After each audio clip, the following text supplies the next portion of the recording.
Traduction sans filet numéro 69. Et nous en arrivons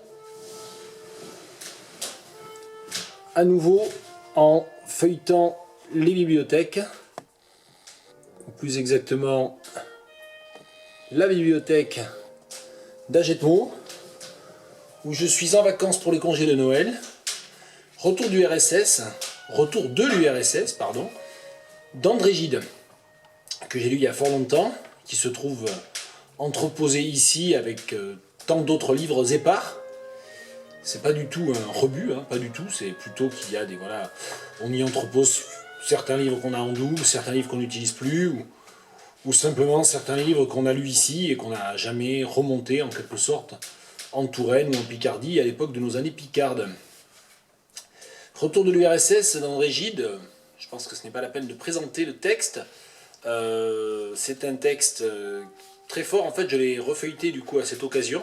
C'est un des charmes aussi là, de cette décision que j'ai prise un petit peu de faire des traductions blitz sans montage, en prenant presque au hasard des livres sur les rayonnages, c'est que ça a traduit aussi cette habitude que l'on peut avoir de, comment dire, de passer un quart d'heure, une demi-heure, une heure, par-ci par-là, simplement à revisiter un peu ses rayonnages, sa bibliothèque personnelle, et donc voilà, j'avoue que je n'avais pas rouvert le retour de l'URSS depuis très longtemps. Et j'ai choisi un extrait de la page 39 dans l'édition, c'est la 91e édition, NRF, je ne sais même plus où j'avais acheté ça en fait, il y a longtemps, chez un bouquiniste, ou dans un magasin de livres d'occasion. Fendant la foule ou porté par elle, j'ai visité du haut en bas, de long en large, le magasin. Les marchandises sont à bien peu près rebutantes. On pourrait croire même que pour modérer les appétits, étoffes, objets, etc. se fassent inattrayants au possible, de sorte qu'on achèterait par grand besoin, mais non jamais par gourmandise. J'aurais voulu rapporter quelques souvenirs à des amis, tout est affreux. Pourtant, depuis quelques mois, me dit-on, un grand effort a été tenté, un effort vers la qualité. Et l'on parvient en cherchant bien et en y consacrant le temps nécessaire à découvrir de ci, de là, de récentes fournitures fort plaisantes et rassurantes pour l'avenir. Mais pour s'occuper de la qualité, il faut d'abord que la quantité suffise.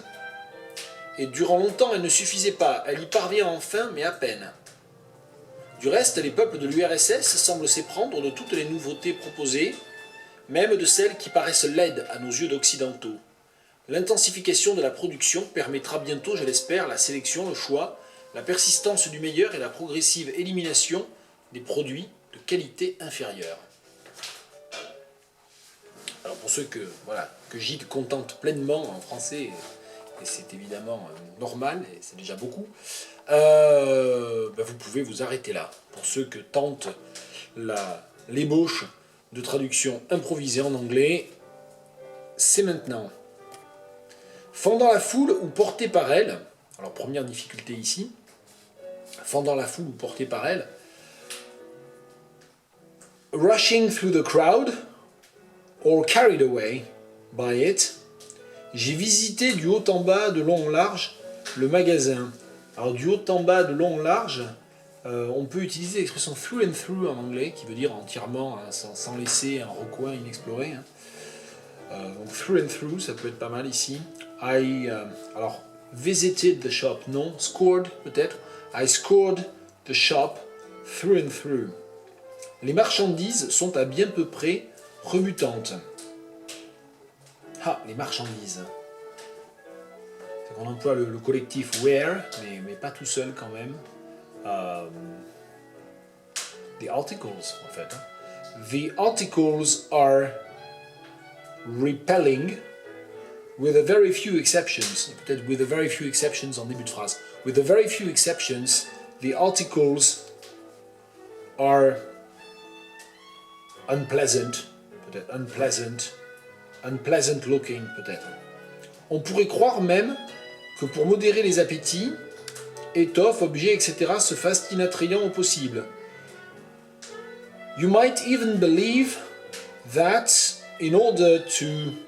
Alors, modérer les appétits. To dampen, peut-être. Est-ce qu'on peut dire dampen an appetite? Non. You dampen someone's feelings. Dampen, ça veut dire littéralement humidifier, hein. C'est cette image-là en anglais. You might even believe that in order to calm down buyers, peut-être, je vais peut-être le moduler pardon, en traduisant les appétits par les acheteurs. To calm down buyers, clothes, objects and so on have been made as unattractive as possible, de sorte qu'on achèterait par grand besoin, mais non jamais par gourmandise. Alors il est vrai que le non jamais ici est soit une forme un peu archaïque, soit une préciosité de la part de Gide, je ne sais pas trop. So that you would buy in dire need, hein, en grand besoin, in dire need, mais non jamais par gourmandise, but never through mere desire, peut-être, because you, through mere desire, but never because of a whim. Ah oui, a whim, c'est une lubie, peut-être, ça traduirait cette idée-là. But never because of a whim. J'aurais voulu rapporter quelques souvenirs à des amis, tout est affreux. Et dans le texte de Gide, hein, le souvenir est entre guillemets en fait. Hein. I would have liked to bring back a few souvenirs to friends, but everything is hideous. Pourtant, depuis quelques mois, me dit-on, un grand effort a été tenté. However, I've been told that for a few months now, efforts have been made, un effort vers la qualité, efforts in terms of quality, et l'on parvient en cherchant bien et en y consacrant le temps nécessaire à découvrir de ci de là de récentes fournitures fort plaisantes et rassurantes pour l'avenir. Et d'emblée, je me dis que fourniture, je vais reprendre articles, parce que voilà, sans dictionnaire en improvisation, je suis un peu planté ici. It is true that you manage, when you look for a long time, when you look thoroughly, peut-être, hein, en cherchant bien, when you are trying thoroughly and looking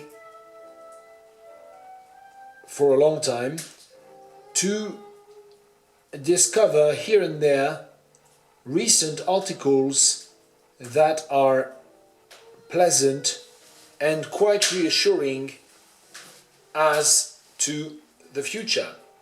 Mais pour s'occuper de la qualité, il faut d'abord que la quantité suffise. But before you deal with quality, you need to have enough in terms of quantity. Et durant longtemps, elle ne suffisait pas. And for quite a long time, there were not enough products. Elle y parvient enfin, mais à peine. Now, there are enough products, but hardly so. Du reste, les peuples de l'URSS semblent s'éprendre de toutes les nouveautés proposées. Alors du reste, by the way, non, du reste. In fact,